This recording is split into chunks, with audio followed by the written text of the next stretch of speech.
Hey, sports fans. Mark Ruggiero here, Clark Commando 1983. And finally, this will be my last video on MMP, the Gamers line of battle. I'm going to do a close combat example. I've been wanting to do this for a little bit. Got zoomed in pretty good there. This is hypothetical. I've played the day one scenario out. Basically as far as I'm going to go, solitaire. So let's jump into it, and at the end I'll give some thoughts on what's next for the channel, which will of course be, as discussed, Third Reich.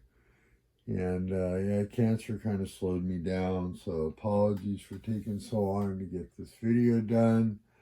And what I want to cover in this one is the charge. Covered command, I've covered combat, I have the playlist. Hopefully it's been helpful and you've enjoyed it. So let's just jump right into it. And this is charge, which replaces the old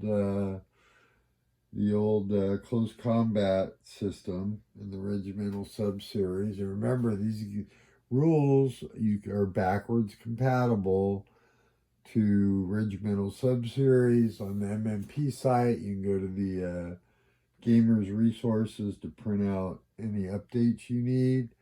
And yeah, I highly recommend you pick up when these games come in print. I know Dean mentioned to me a while back they're working on the Wilderness. So let's hope we see that soon. So anyways, here we go. We're going to go right into the charge. So what I've got here is an example, and I'm going to have a little trouble. Oh, let's see. So we have the 42nd Mississippi. Davis Heth. He's going to charge. I'm going to go off camera. Hopefully you'll be able to see this. Oh my goodness. 2nd Regiment, 1st Brigade, 1st Division, Strength 4. And Davis we're going to pretend he's Strength 6. How about that? For the example. So the first thing that needs to happen is has to be attacking stack. You have to get it adjacent to the unit. We already started adjacent here. If you were moving adjacent beforehand, don't forget that you'd want to roll on the closing table. I know I'm zoomed in, so hopefully this works. But you'd want to close. You'd, of course, compare the morale. See if you were back here. You would go 1. You'd roll. If you successfully charge, or not charge, close. You haven't shot, so you're not opening. You haven't, remember, movement, opening volleys, or you have to move and fire. Well, you're not firing. Now you're going to declare the charge. You're going to charge into the hex. So the next step, using the same table, is you're going to roll to close. So we're going to assume that there's a roll to close that's successful.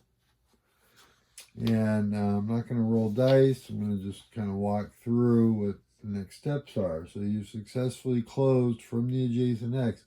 You have to have enough movement points to enter the hex. So then what happens is now the defender will do his opening volley. Excuse me. And you would do, oh my goodness, if you look on the opening volley table, the defender's going to roll. Let's see here. And you'll look, there's a charge column. Okay. So on a 1 or 2, 0, attacker would suffer 0 losses, 3 or 5, 1 loss, and on a 6, he would suffer 2 losses. Then the next step to the charge phase is the defender automatically would lose 1 strength point. So let's do that. We're going to kind of skip some stuff here. And so we go from a 4 to a 3. And by the way, these loss markers, honestly, I didn't know if I was going to be a big fan, but it works. I tried the loss chart that you can optionally print out.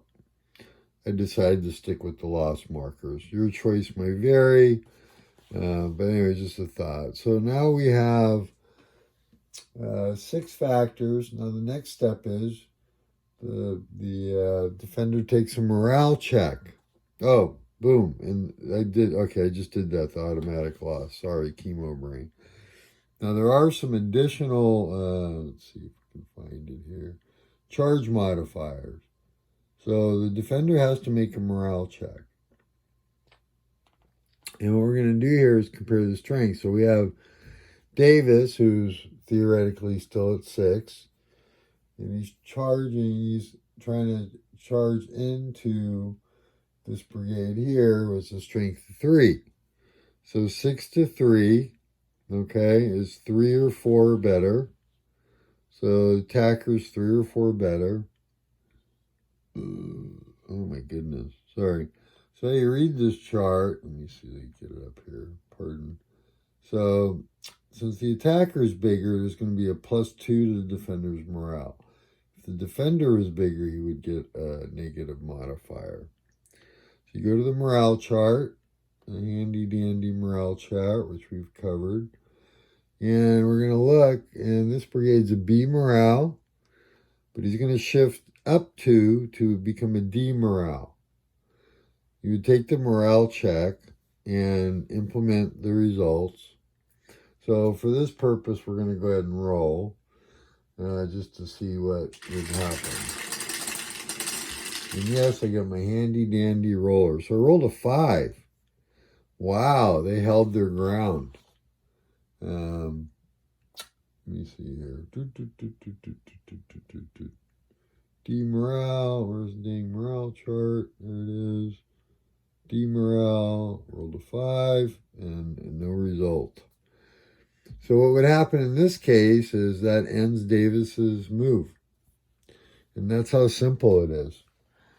If I had been successful, let's say they had failed their morale check, let's roll again and see if we can get a result that fails. A 6. Okay, so they're shaking back 1.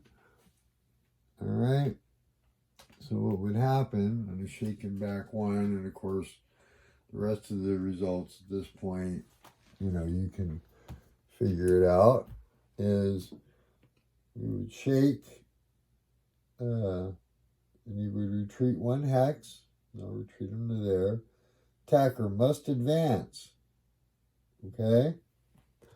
He must advance. And then you'd also would place a cowardly legs marker in the hex. Yes. In the hex, which is going to impact the adjacent units if there's any. Now, if he has any movement points left, he can't fire.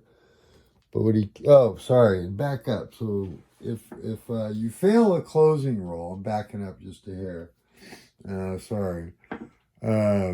You can still shoot, by the way, before all this happens. Anyways. So attacker must advance, can't change facing. If it cannot change facing, to be clear. And if you have any movement points left, you're free to charge another unit and go through the same process. So I'll wrap it up. We're at 9 minutes. I hope this series was helpful to you learning the game. If you enjoyed it, please like, comment, and subscribe. I do these videos for fun and my own enjoyment and having a great time doing it. So next up, I'll have to start it soon. I will be going retro. And as promised in some of the discussions, I will be doing Avalon Hill's Rise and Fall of the Third Reich, Rise and Decline of the Third Reich using 4th edition rules. It'll be after action, learn how to play. We'll see how far I play into it, but I do plan also after that to do the Guns of August from Avalon Hill using the 4th edition rules there that I got on BGG. and also using the updated counters, the production, whole 9 yards. Another game, another classic I really love. So thanks for joining me, and look forward to doing more videos for you guys as I'm in this cancer fight, and just having a great time best I can. So hey, moving forward, as they say. Some great player aids. Review the videos. There's great player aids for this available on Board Game Geek. Once again, Multi-Man Publishing, the gamer's last chance for victory, part of the Line of Battle series. And this is Mark Ruggiero Clark Commando signing off. Till next time. Enjoy.